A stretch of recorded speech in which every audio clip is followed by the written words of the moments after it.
You are tuned into the Ultimate Trumpet Podcast, brought to you by trumpetstudio.com. I'm Adam. And I'm Bella. We are here to cut through the noise and get down to business. This is the show where we strip away the myths and focus on the daily grind, the triumphs, and the absolute truth of what it takes to be a working trumpet player. Welcome to episode 6. We are thrilled you're in the studio with us today. We have an incredible topic lined up for this one. We're unpacking a truly fascinating piece of writing called Do You Need an Attitude Adjustment? By Michael Drostee. It's a tough question, but such a necessary one to ask ourselves. You know, musicians really are an unusual lot. We spend thousands of hours completely isolated in practice rooms, staring at walls, Obsessing over microseconds of timing, minute shifts in air pressure, and the exact placement of our fingers or our embouchure. It wires our brains differently. But let's be honest, that intense isolation doesn't always make for the most socially well-adjusted individuals. Exactly. We can come across as socially awkward or hyper-defensive without even trying. But while your technical facility and artistic expression are what get you in the door, your ability to effectively communicate is what keeps you in the room. The article really tackles that old myth of the brilliant jerk. You know, the virtuoso who berates their rhythm section or throws tantrums because they have the chops to back it up. Nobody has time for that anymore. The industry is so saturated with incredible players. A contractor or band leader will happily hire someone who plays at 90% of your technical ability if they are 100% easier to be around. So true. And a lot of that bad attitude just comes from insecurity or a fundamental misunderstanding of what a professional gig actually is. It's not a recital to prove your worth to the world. It's a collaborative job where you are providing a service. Let's talk about that immediate circle you deal with, your section. The knee-jerk reaction to someone suggesting a different phrasing or pointing out an intonation issue is almost always defensiveness. We tie so much of our personal identity to the instrument that it feels like a personal attack. But an adjusted attitude recognizes the music is bigger than the individual. When the lead player asks you to match their articulation, it's not a critique of your soul.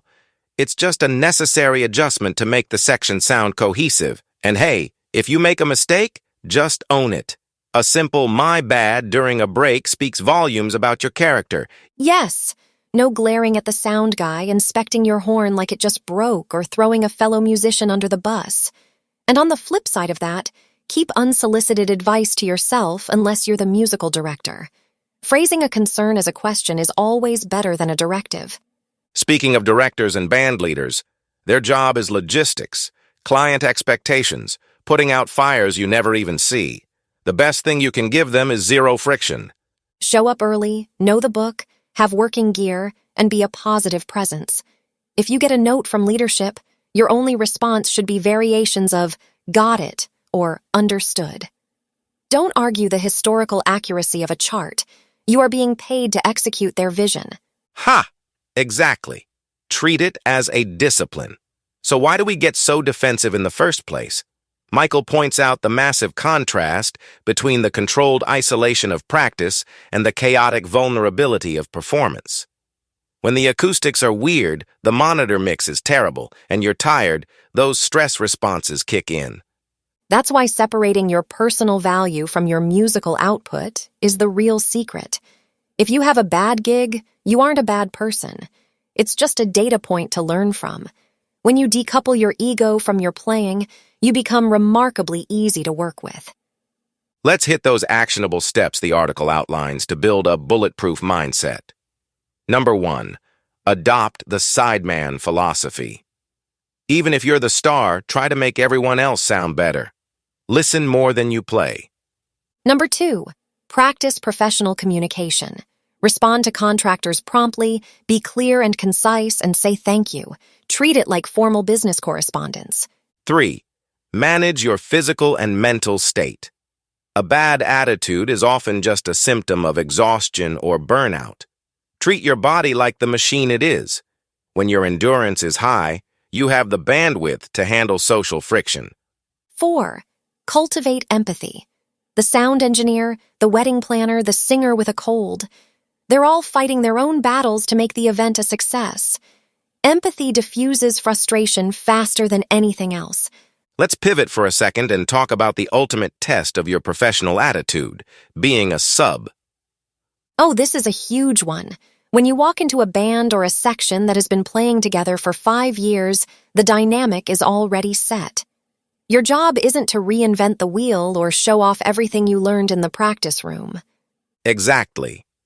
You are a guest in their house. You need to read the room immediately. Play the ink, blend your sound, and whatever you do, don't offer suggestions on how they could groove better. If the lead trumpet player cuts off a quarter note early, guess what? You cut off early too. And the attitude check doesn't stop when the last chord rings out. We have to talk about the hang. The hang. It is legendary in the music business for a reason. But practically speaking, the hang starts with the teardown. Don't be the horn player who snaps their case shut in 30 seconds and then stands around scrolling on their phone while the rhythm section or the sound guy struggles with heavy hardware for 45 minutes. Spot on. Just asking, hey, do you need a hand wrapping those cables or loading out that amp? Takes zero effort, but leaves a massive, lasting impression. People remember the players who pitch in. And if the band goes out for late-night food or a drink after the gig, try to go with them, at least for a bit. Some of the most important networking happens over greasy diner food at 2 a.m. Just remember not to dominate the conversation. Be cool, ask questions, and show them you are a normal human being off the bandstand. Which brings up another modern trap that completely ruins attitudes and reputations: social media. The article mentioned keeping gossip in check, but that extends heavily to your digital footprint. Oh, absolutely.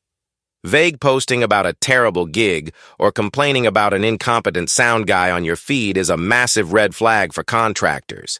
Even if you don't name names, people know where you are playing. Right. Contractors and band leaders will see it, and their first thought will be, if things go south on my gig, is this person going to post about me next? Keep it positive online.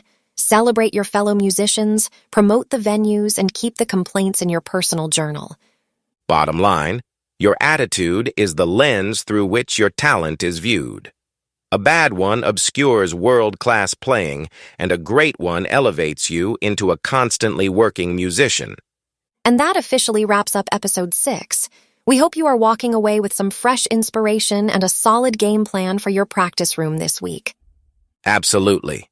And remember, if you are looking to bulletproof your playing, head over to trumpetstudio.com.